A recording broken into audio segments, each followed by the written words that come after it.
Uma visão equivocada sobre a eleição de 2018, que ela foi vencida por Bolsonaro graças às fake news, graças ao Zap Zap, enfim, a rede de fake news que foi montada.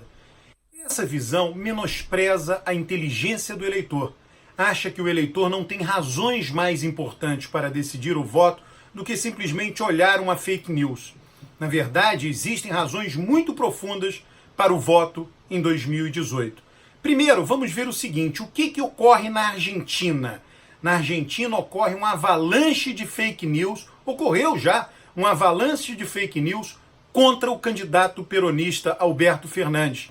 Ainda assim, a vantagem que ele abriu na eleição primária na Argentina foi estupenda, em que pese todas as mentiradas contra ele, divulgadas em Zap Zap, divulgadas em Twitter, divulgadas porque eles chamam lá na Argentina de Troll Center do Cambiemos. Aí as pessoas dizem, mas o eleitor argentino é mais consciente, mais escolarizado do que o brasileiro. De novo, é uma visão que menospreza o Brasil.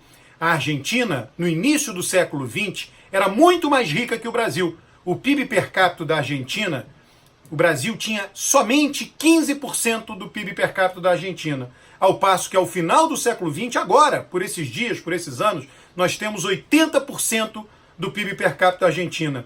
Nós enriquecemos e nos aproximamos da riqueza deles. Isso então mostraria que nosso eleitor soube escolher melhor os governantes? Eles ficaram para trás e nós nos aproximamos dele? É assim que vamos levar a discussão? Nesse patamar não vamos chegar a lugar nenhum.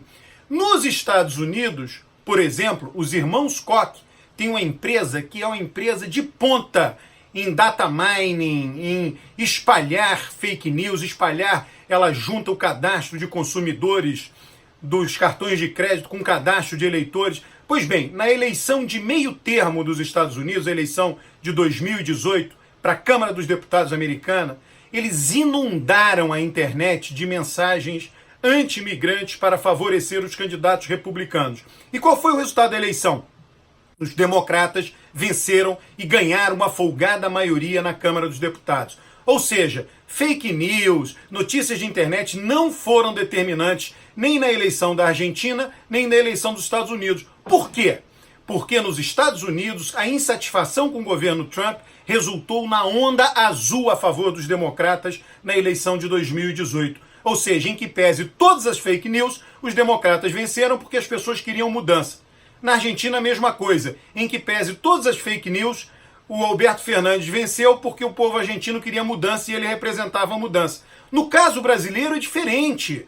No caso brasileiro, Bolsonaro representava a mudança. A mudança em relação a quê? Em relação a mais de uma década de governos do PT. Então as fake news não foram determinantes na vitória de Bolsonaro. Quem acha isso, repito, é uma visão que menospreza razões profundas do eleitor. A margem de vitória foi de 10 pontos percentuais. Cada um pode avaliar como for essa margem, enfim, foi larga, não foi larga, mas a maioria do eleitorado brasileiro disse, não queremos de novo um governo do PT, queremos agora um outro governo, diferente do PT. Essa foi a principal razão do voto.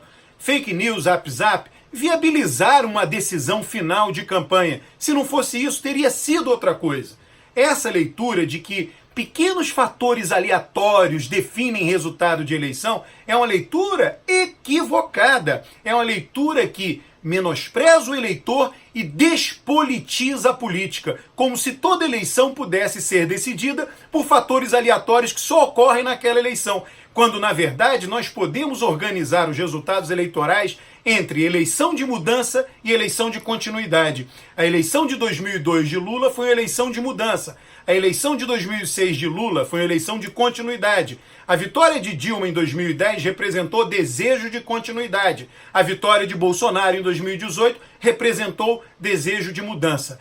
Essa é uma leitura muito mais baseada em fatos do que aquela que afirma que Zap Zap e fake news decidem a eleição. Quem acha isso está equivocado. Não tem elementos empíricos para sustentar esta afirmação.